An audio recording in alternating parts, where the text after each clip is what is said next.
আসসালামু আলাইকুম। আপনারা জানেন ওসমান হাদির অবস্থা কি, সবই জানেন। এখানে আসলে নতুন করে কিছু বলার নাই। আমরা সবাই কি পরিমাণ আহত সেটা আসলে ভাষায় বলে বোঝানো যাবে না।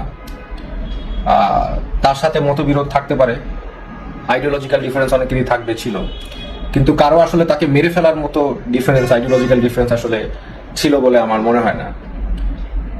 আমরা যদি তার আক্রমণটাকে একটু বিশ্লেষণ করি, এটা কিন্তু সার্জিক্যাল স্ট্রাইক। এটা যারা ক্রোধের কারণে বা কোনো কারণে করে, তারা একসাথে একটা সিঙ্গেল গুলি টার্গেট মতো করে মাথার মধ্যে শুট টু কিল করে না। তারা ক্রোধের বশতে মাল্টিপল গুলি করে, ব্রাশ ফায়ার করে, এটা করে যে তারা চলে যায়। বাট যে যারা করেছে, they are trained, they are clearly trained. Target মতো ওকে টার্গেট করেছে, তাদের একটা পরিকল্পনা ছিল, এক্সিট রুট ছিল, এন্ট্রি পয়েন্ট ছিল, কোথায় যাবে, কিভাবে যাবে, টোটালি ক্যালকুলেটেড, প্রিসাইজ, স্ট্র্যাটেজিক একটা স্ট্রাইক, দেশ ডিস্টেবিলাইজ করার জন্য, সবকিছু করার জন্য।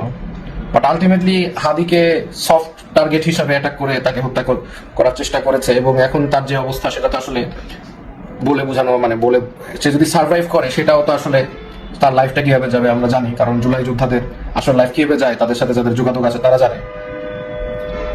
তো যাই হোক, এখন এইটা যারা করেছে, আমরা এটাও জানি, ভালো করেই জানি, আমরা সবাই জানি যে জীবনেও যাকে তার যে আসলে ক্রিমিনাল যারা অ্যাটাক করেছে তাকে জীবনে পাওয়া যাবে না। কারণ যে পরিমাণ প্রিসাইজ, ট্যাকটিক্যাল, স্ট্র্যাটেজিক প্ল্যান যে অ্যাটাকটা হয়েছে, এইটা যারা করেছে তারা জানে they can get away with it. এটা তারা জানে, এটা জানার কারণেই তারা এটা করেছে। তারা ওইভাবে প্ল্যান এক্সিট ছিল দেখে তারা এটা অ্যাটাকটা করেছে, এবং তারা জীবনও ধরা খাবে না। এটা এটা এটা ক্লিয়ার। হয়তোবা ইন্ট্রিম সরকার দু একজনকে ধরে বলবে তদন্ত চলছে, এবং এই তদন্ত ফিসাবিলিল্লাহ সারা জীবন চলবে, বাট তারা গ্রেফতার হবে না। সো এটা আসলে আমাদের সবার জন্য ওয়ার্নিং বেল। আমি নিজেও, আমার কাছে মনে করেন আগে পরে ইন্টেলিজেন্স থেকে তথ্য ছিল যে আমার নামও রয়ের হিট লিস্টে ছিল, আমি এটা কখনো গুরুত্ব দেই নাই বা এখনো দিব না। বাট মূলত এখন কে তাকে আক্রমণ করেছে, কে কার পলিটিক্যাল ফায়দা লুটার জন্য তাকে বলেছে, এটা আসলে তদন্ত ছাড়া আমরা এখানে বলতে পারি না। But this much is clear যে আসলে দেশের পরিস্থিতি ভালো না।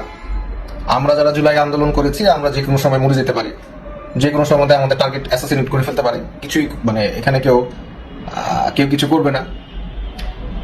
সো আসলে মানে আমার আর কিছু বলার নাই, মূলত এটাই আর কি বিষয়টা, যে this is well plan, this is strategic, this is targeted, এবং যারা করেছে তারা প্রশিক্ষিত, they are well trained, they are professionals. This is not amateur, this is not মানে সন্ত্রাসী, আমার অ্যাসাম্পশন, আমার স্টাডি, এটা বলে না যে কেউ একজন এসে মেরে দিচ্ছে, বিষয়টা এরকম না।